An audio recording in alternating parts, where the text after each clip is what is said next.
up for the rapid sedan, and used on the faster and pricier Virage and Vanquish models. Now, after a dozen years of subtle but constant refinement, the DB9 finally is approaching the end of its run, with its replacement, the DB11, arriving by the end of 2016. But Aston is not letting the DB9 go gentle into that good night.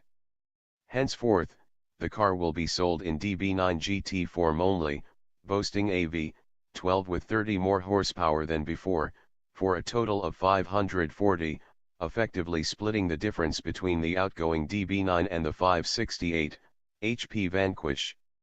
The result of this and a few interior refinements makes this perhaps the most charming and desirable DB9 yet. Here's looking at you.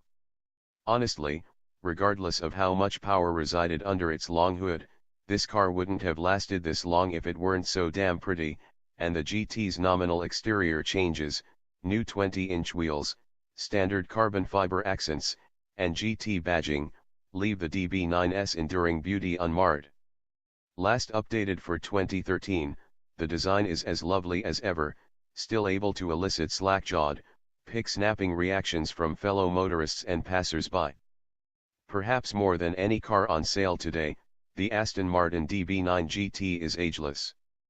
The interior remains the same decadent and lovingly crafted although space-challenged environment it's always been, only now it has vastly improved dashboard switchgear courtesy of the Vanquish. Banks of capacitive touch buttons and gorgeous knurled knobs replace the DB9's slapdash pieces, and a new infotainment system is worlds more intelligent than before. Numerous other touches dress up the space, including a standard micro-suede steering wheel rim, on the coupe, at least, a padded headliner, and, of course, yards of hand-stitched leather. If Aston's intention was to create an interior environment that looks as special and expensive as the outside, well, mission accomplished. There remain a few gnats in the clotted cream, however. Some folks might recognize the window and mirror switchgear, as well as the air vents, from lesser brands that once were part of Aston Martin's corporate family when it was a part of the Ford Motor Company prior to being sold off in 2007. The navigation screen is too small by today's standards and can't quite bring itself to stand up straight, but rather faces slightly downward.